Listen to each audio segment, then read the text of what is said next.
അവയവദാനത്തിന്റെ മഹത്വം വിളിച്ചോതി മൈത്രയിൽ ഹൃദയത്തിൽ നിന്നൊരു സല്യൂട്ട് പരിപാടി.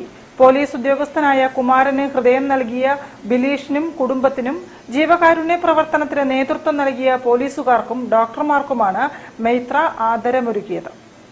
ചെറുവണ്ണൂർ പന്നിമുക്കിലെ തട്ടാൻഡവിട വീട്ടിൽ ബിലീഷിന്റെ വേർപാട് ഏറ്റവും അപ്രതീക്ഷിതമായിരുന്നു. 47 വയസ്സ് മാത്രമുള്ള യുവാവിന് മരണകാരണമായത് സ്ട്രോക്കാണ്. ബ്രെയിൻ ഡെത്ത് സ്ഥിരീകരിച്ചതോടെ തളർന്നുപോയ കുടുംബം ബിലീഷിന്റെ അവയവങ്ങൾ ദാനം ചെയ്യാനുള്ള തീരുമാനമെടുത്തു. 10 വർഷമായി ഹൃദയ സംബന്ധമായ അസുഖത്താൽ വലയുകയായിരുന്നു കുമാരൻ. ഡോക്ടർ മുരളി വെട്ടത്തിന്റെ നേതൃത്വത്തിലാണ് ബിലീഷിന്റെ ഹൃദയം കുമാരനിലേക്ക് മാറ്റിവെച്ചത്. 3 മാസങ്ങൾക്ക് ശേഷം ഇപ്പോൾ പൂർണ്ണ ആരോഗ്യവാനായി തിരികെ പോലീസ് ഉദ്യോഗത്തിലേക്ക് മടങ്ങാൻ ഒരുങ്ങുകയാണ് Kumaran. Kannur rural police association നൽകിയ 5 ലക്ഷം രൂപയും കേരള പോലീസ് ഹൗസിംഗ് സൊസൈറ്റി നൽകിയ 2 ലക്ഷം രൂപയും അടക്കം 1999 MSP ബാച്ചിലെ കുമാരന്റെ സഹപ്രവർത്തകർ സമാഹരിച്ച 23 ലക്ഷം രൂപയും മെഡിസപ്പിൽ നിന്നുള്ള 15 ലക്ഷം രൂപയും ഒപ്പം മൈത്ര ആശുപത്രി നൽകിയ ഇളവുകളുമാണ് കുമാരന്റെ ഹൃദയം മാറ്റിവെക്കൽ ശസ്ത്രക്രിയ സാധ്യമാക്കിയത്.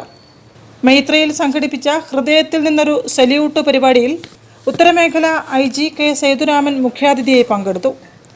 കൈപുണ്യം ഉണ്ടാകണം, ചിലർക്ക് മാത്രമേ കൈപുണ്യം ഉണ്ടാകത്തുള്ളൂ. എനിക്ക് തോന്നുന്നത് മൈത്ര ഹോസ്പിറ്റലിലെ ഇതുപോലെ ഇത്രയും ചെറിയൊരു സാധാരണ മിഡിൽ ക്ലാസ് ടൗണിൽ തന്നെ ഈ ഹൃദയമാത്ര ശസ്ത്രക്രിയ നടത്താൻ സാധിച്ചത് പ്രത്യേകിച്ച് ഈ മൈത്ര ഹോസ്പിറ്റൽ ഞാൻ അഭിനന്ദിക്കുന്നു. അതുപോലെ ഈ പ്രക്രിയയെ നടത്തി കാണിച്ച ഡോക്ടർമാർ എല്ലാവരെയും ഞാൻ അഭിനന്ദിക്കുന്നു. പ്രത്യേകം പേര് പറയുന്നില്ല, കാരണം എല്ലാ ശസ്ത്രക്രിയകളും ടീം വർക്കാണ്.